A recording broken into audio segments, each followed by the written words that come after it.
Bonjour. Aujourd'hui, après avoir fait le Pentium 4 de 2003, voici le Core 2 de 2006. On est 3 ans plus tard. Ce n'est pas n'importe quel Core 2, j'ai du mal à le cadrer tellement que le PC est grand. Voilà, j'essaie de le cadrer mais c'est pas évident. C'est donc un Dell XPS 710 H2S. Je l'avais déjà présenté sur la chaîne. Je l'avais juste réparé pour qu'il démarre. Il démarrait plus, mais il n'avait pas une grande panne. Et la pile du BIOS qui est tout en bas. Je sais pas si on ne voit pas, mais sous le carte vidéo, il y a la pile du BIOS qui est là-bas, qui était morte. Et le disque dur qui était cramé. Voilà. Donc, qu'est-ce que je vais faire aujourd'hui? Ce PC, donc de 2006, c'est la version entrée de gamme. Je vais donc l'upgrade pour qu'il soit pas la version la plus haute parce que c'est des pièces très spécifiques, mais je vais l'upgrade pour qu'il soit en version bien supérieure à ce qu'il avait été acheté, c'est-à-dire à la version entrée de gamme, comme je vous dis. C'est un boîtier tout à fait énormissime, donc qui fait plus de 20 kg le boîtier, je vous dis tout de suite, c'est pour ça qu'il est gros, et qu'il est au format, oups, qu'il ne part pas par terre, il est au format, il n'est pas au format ATX, il est au format BTX, c'est pour ça qu'on a l'impression que la carte mère est à l'envers, elle avait la carte vidéo qui est vers le haut en fait, on voit que la carte vidéo n'est pas dans le bon sens, c'est juste que ce format a été inventé pour optimiser le flux de refroidissement. Et après il a été annulé par Intel, et donc c'est pour ça que cette carte mère était en format BTX et pas en ATX. Boîtier version entrée de gamme de ce PC. Donc en 2006, c'est un PC qui devait coûter une fortune. Je ne sais pas du tout le prix, je n'ai pas regardé. À mon avis, c'était plus de 2500 ou 3000 euros à tous les coups. Il était sous Windows XP Pro. Oui, oui, Windows XP avec un Core 2. Donc, en gros, il était disponible avec un Core 2 E6600. C'est un 2 cœurs 2,4 GHz, je crois, de mémoire. Il a été disponible avec c'est celui-là, donc un E6600, puisque c'est l'entrée de gamme que j'ai. On pouvait avoir un Q6600, un Q6700 ou un QX6700. Voilà. Et chaque fois, c'est la fréquence. Dans les Q, c'est 4 cœurs. Le E, c'est 2 cœurs. Donc, lui, il a 2 cœurs. Et on pouvait mettre après des 4 cœurs. Et après, le 6600, 6700, c'est juste la fréquence qui monte. Et QX, pareil, il prend 100 MHz. 66 MHz, je crois. Bref, il n'y a pas de grande différence entre les versions. C'est juste de la fréquence, c'est légèrement boosté. En gros, au lieu de 2 Go à 60, un truc comme ça, voilà. En gros, il ne monte pas énormément plus haut. La carte vidéo, j'ai l'entrée de gamme, c'est une GeForce 6800, 256 Go de RAM en PCI Express. En RAM, on la voit, il y a 4 barrettes, il y a 4 ports disponibles, il y en a 2 de branchés, il y a 2 x 1, et donc il a 2 Go de RAM. Et la RAM, c'est de la PC, que je regarde puisque j'en ai acheté d'autres, de la DDR2 667 en 5300U. Oui, oui, c'est la 5300U, ça veut dire avec basse tension. Voilà. Basse tension, je ne sais pas pourquoi, il y a une tension de PC portable, mais je ne sais pas. Voilà. Qu'est-ce que je vais faire donc je vais y installer Windows tout neuf dans l'état où il est. Je vais y mettre Windows Vista. Oui, oui, Vista, c'est il est ce qu'il est, mais c'est uniquement pour pouvoir faire fonctionner le PC comme il faut avec 2 Go de RAM. Windows 7, c'est un peu léger pour 2 Go de RAM. J'ai mis un SSD, hop, 120 Go pour l'OS, et j'ai mis un disque dur tout à droite là de 640, je crois qu'il fait, ou 500 Go. Bref, j'ai mis un disque dur voilà, mécanique et un SSD pour l'OS. J'y mets Windows Vista, je le bench avec des 3D Mark. Je compare au Pentium 4, comme ça on verra l'évolution qu'il y a eu. Elle va être énorme, puisqu'il y a 3 ans d'écart, mais c'est pas du tout la même catégorie. Le Core 2 il a explosé les perfs du Pentium 4. Et après, je le upgrade. Donc, qu'est-ce que je vais faire comme upgrade je ne sais pas si je vous fais voir au fur et à mesure le bench, au fur et à mesure des modifications. Allez, je vous incruste là, maintenant. Pour vous, ça sera instantané.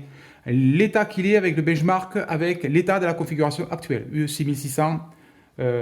GeForce 6800 256 Go de RAM, 2 Go de RAM, le tout sous Windows Vista. Donc voici le graphique. Comme on peut voir, le Pentium 4 avec 3D Mark 2003. D'ailleurs, 3D Mark 2003, c'est avec la carte vidéo qu'il a, c'est le seul qui peut faire tourner correctement. Il a 3491 points.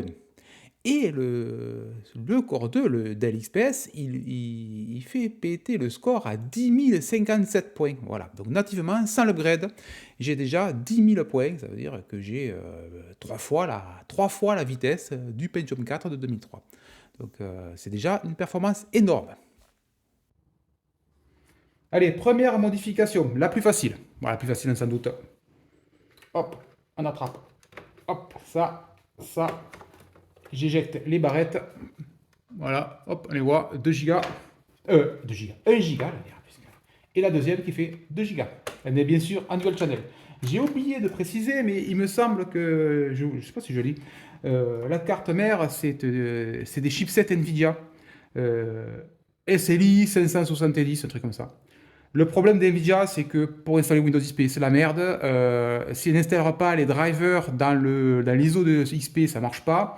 Et à l'époque, on pouvait les insérer par le lecteur disquette. Malheureusement, le PC n'a pas de lecteur de disquette. C'est pour ça que j'ai installé Vista, qui lui fonctionne nativement avec le chipset Enforce à la con, là, 570i, je sais pas quoi. 570i, je crois. Voilà, c'est ça. C'est le chipset Nvidia. Et c'est pour ça que j'ai mis Vista, c'est que j'ai pas mis XP Pro comme il y avait à l'origine. C'est juste pour ça. Surtout que la licence, elle est collée sur le côté. Elle est collée sur le côté du boîtier. Porte qui claque. Voilà, donc nouvelle RAM. J'ai commandé sur AliExpress des barrettes de RAM, je vais vous faire voir. Bon, j'ai 2 kits. C'est les mêmes marques. Hop, là. Voilà. AliExpress de je sais pas, MLLSE, la marque. 2 Go de RAM, DDR2 667 en 5300U. Voilà, il faut bien le préciser. J'ai 2 kits et 2 couleurs différentes. C'est les mêmes, mais juste la couleur qui change. Enfin, pourquoi? C'est 5 euros le kit, donc il y a 10 euros. Deux mises à jour de barrettes. Bon, je les insère. Bon, pour l'insérer, comme d'habitude, sur la DDR2, il y a un côté qui est plus court. Donc il faut les mettre comme ça, dans le bon sens. Un insert et un clip les deux côtés. Je vous reprends de suite. Bon, avec 8 Go de RAM, donc, la différence, il n'y en a pas. J'ai mis donc les 8 Go de RAM, j'ai enlevé le Pentium 4 puisque ça parasite trop le graphique. J'ai ajouté donc il y a 3D Mark 2003 et 3D Mark 2005 puisque la GeForce 6800 qui est intégrée d'ailleurs je sais pas si c'est une GTX, je crois que c'est une GeForce 6800 tout court, il n'y a pas GTX. Bref, pas bien grave. Donc cette carte vidéo gère DirectX 9C qui est inclus dans 3D Mark 2005 et c'est pour ça que j'ai ajouté 3D Mark 2005. Donc en gros j'ai 10 057 points à 2003, 2058 avec la 8 Go de RAM et pour et 2045, voilà, 4245 pour 3D Mark 2005, donc c'est le même score, ça n'a strictement rien changé. Il y aurait eu un gain si 3D Mark consommait plus que 2 Go de RAM, et dans ce cas, il y aurait eu un gain. Mais là, comme il consomme moins de 2 Go de RAM, forcément, 8 Go de RAM ne servent à rien. Après avoir remplacé la RAM, donc 8 Go de RAM, donc qui ne servait à rien, mais qui serviront plus tard pour Windows 7 64 bits, je vire la carte vidéo qui est là. Hop. Je sais pas si on a vu, mais on appuie sur les petits onglets là, c'est génial ce truc. Et on fait ça. Et on sort là la magnifique Asus GeForce 6800 avec son énorme ventilateur ventilade en cuivre là, il est super lourd. Et c'est une carte vidéo donc PCI Express et qui n'a pas de connecteur d'alimentation. Ça veut dire qu'il consomme moins que les 75 watts, 75 watts je crois, du PCI Express. En gros c'est ça. Et je vous l'ai fait voir dans une précédente vidéo puisque je l'ai nettoyé et changé sa pâte thermique. Voici le petit monstre qui la remplace. Donc, d'origine, il était vendu soit avec celle-là, 6800 Ultra, marche nickel encore, soit avec une 7950 GX2.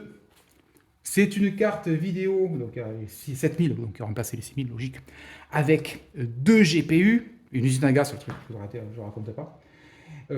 Et après, l'année d'après, ils ont sorti avec la 8800 GTX, je crois, ou GTS, je ne sais plus. 8800 GTX, je crois. Ou en option 2 8800 GTX. Oui, oui. Parce que je ne sais pas si on voit. Moi, je le branche sur le port du bas parce que le port primaire, celui-là qui doit marre. Oui, je vous rappelle que la carte mère est à l'envers. le port du bas, et que le port secondaire, il y en a un autre en haut. Et la particularité du chipset, c'est que c'est un SLI 570. Ça veut dire qu'il est conçu pour faire marcher deux cartes vidéo NVIDIA simultanées. Donc la version la plus haute de gamme de ce PC, on pouvait avoir un SLI de 8800 GTX. Ça devait coûter mais un truc de malade. Je remplace. J'ai trouvé celle-là pour 15 ou 18 euros, je crois, je sais plus. Elle est un peu rayée parce qu'elle elle est toute en métal en fait, elle n'est pas en plastique. Donc c'est. Écoutez. Oui, oui, c'est bien du métal. C'est pour ça qu'il y a quelques rayures sur la carlandre, mais c'est pas bien grave. Voilà, une MSI Twin Force 2, donc c'est un super ventirad. Voyez, le machin est super bien refroidi. Elle a deux alimentations, ça tombe bien le boîtier là. Et c'est une 560 Ti avec 1 Go de RAM, je crois.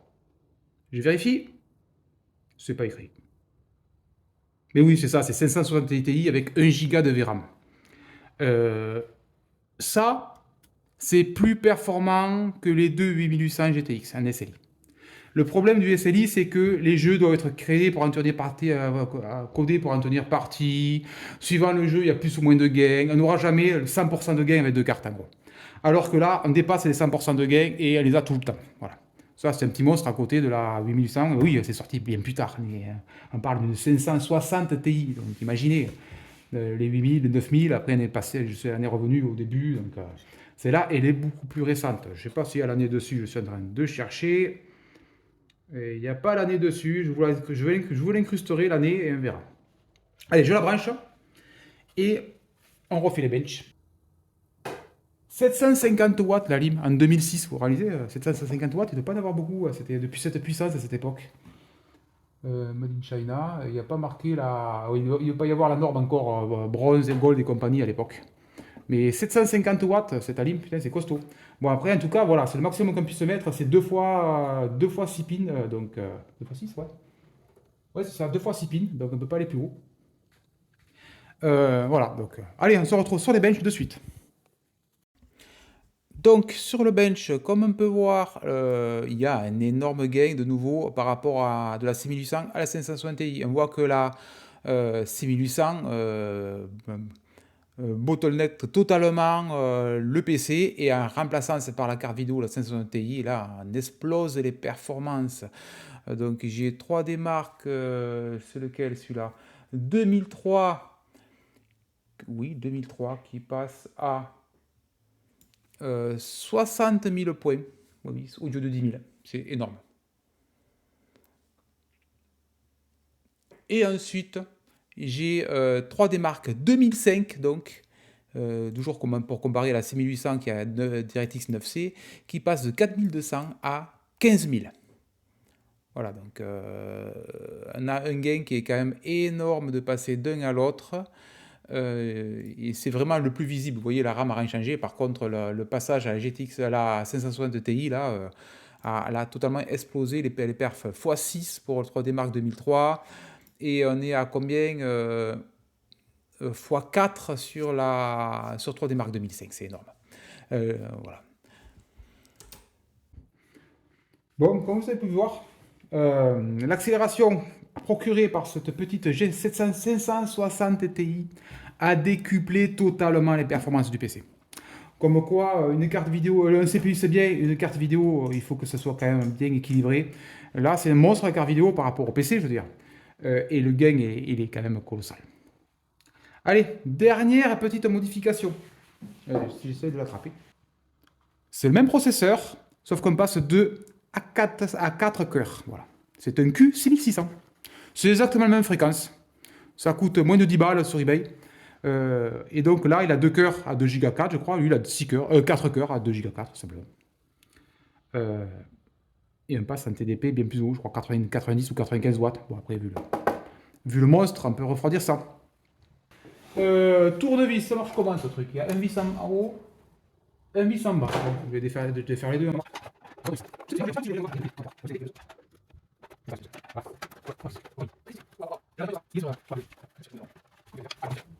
Voilà. Je l'ai changé puisque la pâte thermique est grise. Vous voyez? Elle est grise alors que d'origine, ça tire un peu sur le fil. Alors que d'origine, c'est tout simple le système, vous voyez. C'est griffé là, par cet énorme truc, et c'est tenu par que de vis à l'avant. Alcool isopropanol, bien entendu, pour enlever la vieille pâte thermique. Voilà. On peut éviter en foutre deux partout quand je vais démonter. Et il y en a, je n'ai pas assez mis. Donc j'avais bien changé la pâte thermique à l'époque, je n'en avais aucun souvenir. Et je fais pareil sur le radiateur pour enlever cette vieille pâte thermique qui est là. Regardez-moi ce machin, c'est énorme radiateur pour un truc à l'époque. Ils n'avaient pas foutu notre gueule, franchement. La belle plaque en cuivre avec les trois énormes caloducs. Là, je n'ai jamais vu de truc aussi gros. Ça doit faire 8 mm, un truc comme ça, les trucs. Et le bon radiateur, et le tout dans une chambre, un guide de ventilation. Et avec un énorme ventilateur super épais, là, de 120 mm, je pense, vu la tête qu'il fait. Donc franchement, non, bonne machine. Allez, on remplace. Donc, le truc là. Oh putain de CPU. Heureusement que sur ce CPU, il n'y a pas de pile. Sinon, j'ai l'éclaté. Merde, j'ai pas regardé le sens par contre. Super. Le sens. Dans ce sens, il y a un petit crochet là. Vous voyez un trou là. Il y en a un en haut, un en bas. Il y a un en haut, un en bas. Donc il va dans ce sens comme ça. Sauf qu'il faut que je remette ça comme ça. Pour que j'arrive à le faire tenir sans tout niquer de préférence. Voilà, on remet ça comme ça par-dessus. Et je baisse le petit levier. Et il est mis. Voilà. Le Q6600. Et là, je vérifie, mais c'était bien E6600. Voilà, corps 2 duo. Alors que là, c'est un corps 2 quad. Donc, bien sûr, Arctic MX4.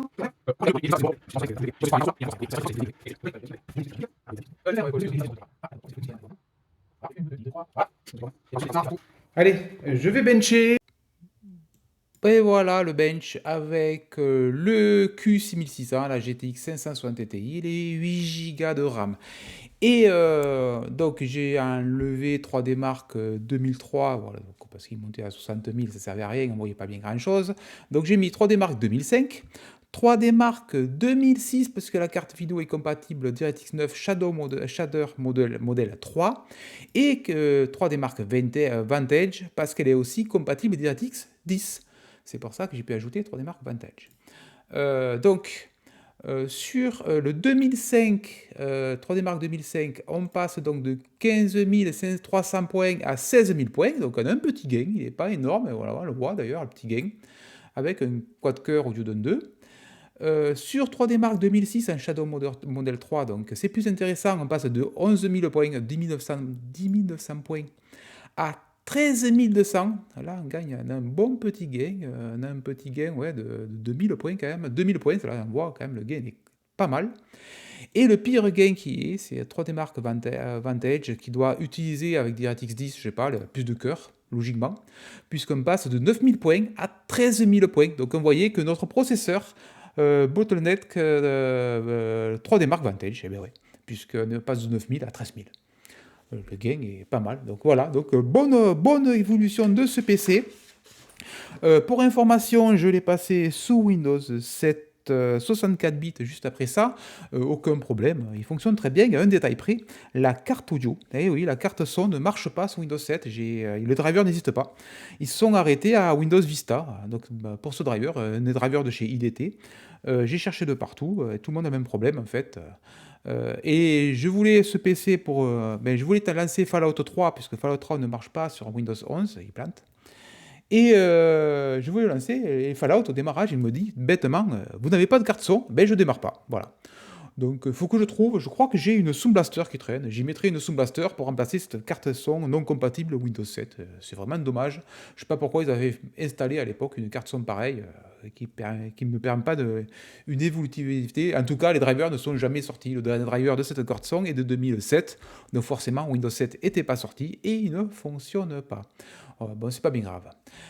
Donc voilà, donc c'était l'évolution de ce Dell XPS en cet upgrade, un upgrade qui a quand même eu un gain très sympathique, donc pour un prix pas trop cher. Donc 10 euros de RAM, 20 euros de carte graphique et 10 euros de CPU. Ça fait 40 euros l'upgrade. Bon, après, ça reste un PC ancien qui n'a pas des perfs énormes, mais bon. Là, c'est plutôt logé de collection parce que des Dell XPS 710, il n'a pas des masses. Et quand on voit les prix sur eBay, ça donne envie de garder un petit moment. Allez, je vous dis à bientôt.